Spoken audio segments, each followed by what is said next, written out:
Bhagavad Gita por Paramahansa Yogananda, capítulo 26, o campo de batalha. Preâmbulo. Arjuna disse: Ó Keshava Krishna, anseio por desvendar o mistério de Prakriti e Purusha, mãe natureza inteligente e Deus transcendente, o Pai. De Kashtra, o corpo, e Kastragia, o que percebe, do conhecimento e seu objeto, o conhecido. A estrofe acima, em geral, não traz numeração, a fim de que o número total delas perfaça exatamente 700.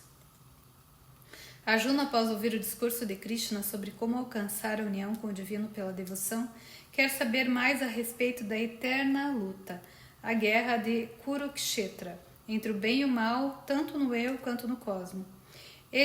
Estará dada a sequência desses dois capítulos, pedindo a Krishna, em benefício de todos os leitores, esclarecimento sobre essas questões vitais a fim de ajudá-los a compreender que o caminho é relativamente fácil, ao menos na aparência, da devoção deve ser coadjuvado pelas lições profundas e muito práticas que Krishna lhe ministrou. O Gita começa com Arjuna mostrando-se relutante em lutar. Agora, o leitor precisa ficar sabendo que Bhakti, devoção, não torna a luta, afinal de contas, desnecessária. Somente no final do Bhagavad Gita é que Krishna, no devido contexto e no momento certo, explicará o amor divino de modo a contrastá-lo adequadamente com as demais considerações sobre o caminho espiritual. As pessoas que enveredam pelo atalho da devoção acabam empreendendo uma busca religiosa inteiramente superficial. 13.1 O Senhor abençoado replicou: Ó filho de Kunti Arjuna, aqueles que conhecem a verdade percebem este corpo humano como Kshetra, o campo onde se colhem o bom e o mau karma, e como Kshetraja, o conhecedor do campo, a alma. No corpo atuam dois fluxos de energia, um deles para fora e para baixo, o outro para dentro e para cima. Embora o cenário do Bhagavad Gita seja um campo de batalha real, exterior, ele aí está alegoricamente, como essa estrofe deixa bastante claro. O corpo, não o sítio geográfico de Kurukshetra, que ainda podemos visitar no norte da Índia, é o que se deve entender por campo de batalha. O conhecedor do campo, Kshetraja, é a alma recôndita, a qual, como Krishna na guerra lendária, não toma parte ativa na luta. A alma observa, mas permanece à parte. A alma não encarna, nem morre com o corpo. Paramahansa Yogananda definia o ego como a alma ligada ao corpo. O corpo, na verdade, corpos, físico, astral e causal, os dois primeiros estão sujeitos ao nascimento e à morte. Pode ser descrito mesmo no nível físico como mera projeção da alma. Os três corpos são reais na eternidade e duram apenas suas projeções, enquanto suas projeções são ativadas pelos desejos. A projeção é alimentada nos corpos físicos e astral pelo conceito de individualidade. Com efeito, a consciência egóica constitui um elemento do corpo astral. O intelecto humano, confrontado com o problema do conhecedor e do conhecido, Kshetraja e Kshetra, diz: conhecer alguma coisa é, na verdade, distinguir três coisas: conhecedor, coisa conhecida e ato de conhecer. Na medida em que o ato de conhecer, ou seja, de perceber, se volta para fora, a energia do corpo também toma essa direção por meio dos sentidos, e o homem é sugado por um vórtice que o arrasta para baixo, do qual a escapatória vai se tornando mais e mais difícil. A verdadeira guerra de Kurukshetra é a luta entre a aspiração ascendente que induz a energia do corpo a fluir para cima e o impulso descendente rumo à percepção inferior, que confia a esperança da realização humana aos sentidos materiais. As coisas que ele deseja fruir são elas próprias inanimadas e de modo algum poderão satisfazê-lo, apenas forçá-lo a reagir a elas. O que define o rumo descendente como coisa má é que em sua fuga à fonte interior, ele escamoteia aquilo que todos no Sansara Maya realmente desejam: realização pessoal, felicidade emocional e gozo da vida por meio dos sentidos. Chega mesmo a encaminhar o homem na direção oposta à de sua meta final, a bem-aventurança divina. Fosse mesmo possível o homem realizar-se exteriormente, como muitos supõem que uma pessoa em sã consciência acharia errado perseguir semelhante objetivo, a sociedade se senta ultrajada por atos que considera contrários aos bons costumes, mas não se mete com as aspirações de ninguém. Cada qual tem lá sua vida, o que torna alguns comportamentos inconvenientes e às vezes mesmo condenáveis. É o fato de o desejo convencer as pessoas a agir contrariamente aos seus próprios interesses. O hábito e o desejo separam o homem de sua consciência anímica. Para agravamento dessa separação inicial, o ego subjuga violentamente sua percepção. O grande número de qualidades negativas que se desenvolvem a partir da consciência egóica, por exemplo, orgulho, culpa, necessidade imaginária de autojustificação, faz parte do envolvimento do homem com a ilusão e traz satisfações falsas que, no fim, lhe provocam sofrimento. Tais qualidades enfaixam-lhe o ego e prendem-no tão firmemente quanto as teias com que Gulliver, náufrago e inconsciente, foi imobilizado na praia de Lilliput. Dado que a lembrança da alma nunca se perde, o homem começa aos poucos a fartar-se de sonhos vãos e anseia por bani-los. O processo de despertar é que é considerado bom, pois renova o fluxo ascendente da energia e da consciência na espinha, devolve o homem a si mesmo, propicia-lhe maior felicidade e, no fim, garante-lhe a unidade com o espírito. A subida da energia e da consciência pela espinha acaba por proporcionar a união tanto interior quanto exterior. O conhecer, o conhecedor e o conhecido tornam-se uma só coisa. A devoção brota em resposta ao magnetismo do amor divino.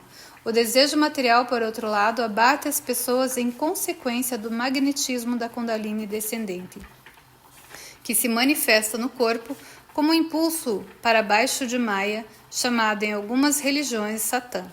Nesse capítulo, Krishna pormenoriza os instrumentos cósmicos interiores e exteriores pelos quais o espírito criou o universo e a alma humana apanhada no vórtice da criação.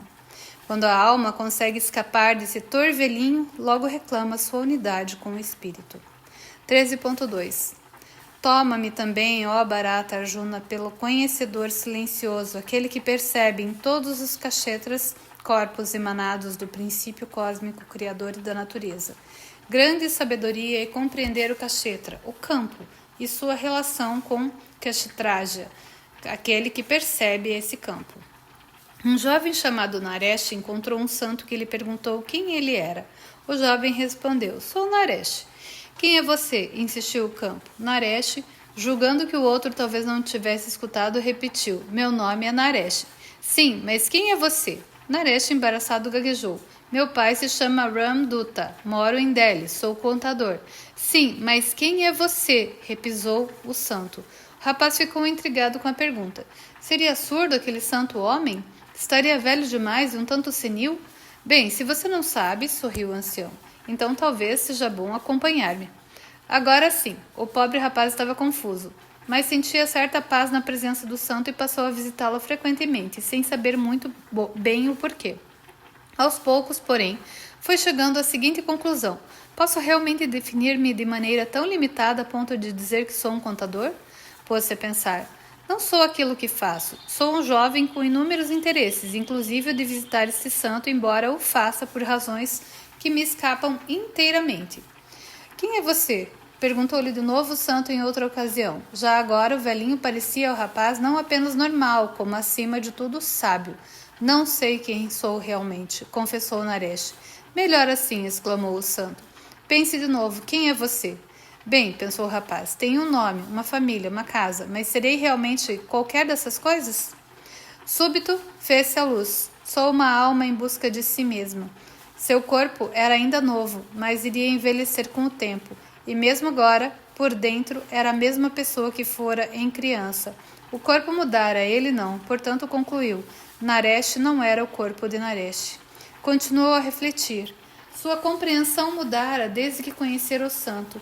mas no íntimo continuava sendo a mesma pessoa. A personalidade se transformara. No entanto, algo na consciência permanecera o que sempre fora. Aos poucos começou a entender que ele próprio era um ponto de percepção interior de onde apenas observava as mudanças, mas que não o definia em termos de nenhuma delas. O que muda, ponderou, não pode ser o que eu sou. Sou alguma coisa que no centro de tudo isso permanece a mesma, e pura e simplesmente observa cada mudança. Assim passou a identificar-se mais e mais com sua alma. Um dia, disse o guru, sei quem sou, mas não consigo exprimi-lo com palavras. Ouvindo isso, o santo se limitou a sorrir. Mais tarde declarou, agora que você está sem palavras, podemos nos comunicar. A sabedoria começa pelo conhecimento de que não somos nosso corpo ou personalidade. Somos a alma imortal. 13.3,4 Aprende agora um pouco sobre o campo, seus atributos, seu princípio de causa e efeito, suas influências distorcidas. Aprende também o que ele, Kshatrajaya, é e qual a natureza de seus poderes, verdades que foram ensinadas por sábios de muitas maneiras, nos cânticos dos Vedas e nos aforismos percussientes e conclusivos de Brahma Sutra. Krishna ressalta que está expondo verdades já contidas nas escrituras. 13.5,6 Em linhas gerais, segundo a escritura, os kshetras são compostos da natureza diferenciada e indiferenciada. A primeira são os elementos grosseiros, terra, água, fogo, ar e éter. Os 10 sentidos, os 5 órgãos do conhecimento, ouvidos, pele, olhos, nariz e língua.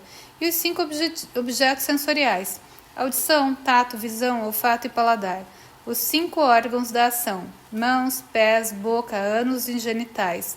A mente sensório-perceptiva, o intelecto, a consciência egóica, as distorções de Chitta, atração, repulsão, prazer e dor, o corpo em si, a consciência e a persistência.